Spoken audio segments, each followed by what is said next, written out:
एक समय की बात है। एक छोटे से गांव में एक लड़का रहता था जिसका नाम मोहन था। मोहन बहुत ही मेहनती और समझदार था, लेकिन उसके परिवार की आर्थिक स्थिति बहुत खराब थी। उसके पिता एक किसान थे और माँ घर पर सिलाई का काम करती थी। मोहन का सपना था कि वह बड़ा होकर अपने माता-पिता की मदद करे और अपने गांव को खुशहाल बनाए। गांव के किनारे एक पुराना और रहस्यमयी बरगद का पेड़ था।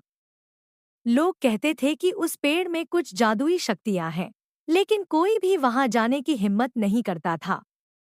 एक दिन मोहन के मन में ख्याल आया कि अगर वह उस पेड़ के पास जाकर उसकी जादुई शक्तियों को समझ सके, तो शायद वह अपने परिवार की मदद कर सके। अगले दिन सूरज निकलने से पहले ही मोहन ने अपने साहस को समेटा और उस बरगद के पेड़ की ओर चल पड़ा।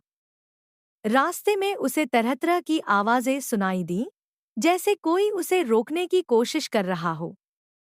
लेकिन मोहन ने हार नहीं मानी और पेड़ के पास पहुंच गया। पेड़ के पास पहुंचते ही अचानक चारों ओर से एक हल्की चमक उठी और मोहन को एक गहरी आवाज सुनाई दी, "कौन हो तुम, जो इस पेड़ के पास आने की हिम्मत कर रहा है?" मोहन ने डरते हुए कहा, "मैं मोहन हूँ। मैं अपने परिवार की मदद करना चाहता हूँ। और मुझे सुना है कि इस पेड़ में जादू है जो मेरी मदद कर सकता है।" वह आवाज फिर गूंजी, "तुम्हारा इरादा नेक है, इसलिए मैं तुम्हारी मदद करूंगा। लेकिन याद रखना, जो भी शक्ति तुम प्राप्त करोगे, उसे सिर्फ और सिर्फ अच्छे कामों में ही इस्तेमाल करना होगा।" मोहन ने सहमति में सिर हिलाया। तभी पेड़ की एक शाखा नीचे आई और मोहन के हाथ में एक छोटा सा बीज रख दिया। "यह बीज गांव की सबसे बंजर जमीन पर बो दो। यह बीज तुम्हें वह सब देगा जो तुम्हें चाहिए, परंतु इसका सही तरीके से ख्याल रखना होगा।"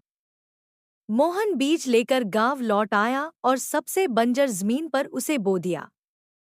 कुछ ही दिनों में वह बीज एक बड़े और हरे भरे पेड़ में बदल गया, और वह पेड़ हर मौसम में फसलें देने लगा। मोहन और उसके परिवार ने उस पेड़ से इतना अनाज और फल प्राप्त किया कि उनका जीवन संवर गया। अब गांव के लोग भी मोहन की मदद से अपनी जमीनों को उपजाऊ बनाने लगे।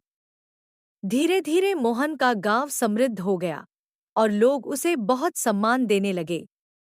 मोहन ने हमेशा उस जादुई पेड़ की बात याद रखी और कभी भी अपनी शक्तियों का गलत इस्तेमाल नहीं किया। वह अपने परिवार और गांव के साथ मिलकर खुशहाल जीवन बिताने लगा।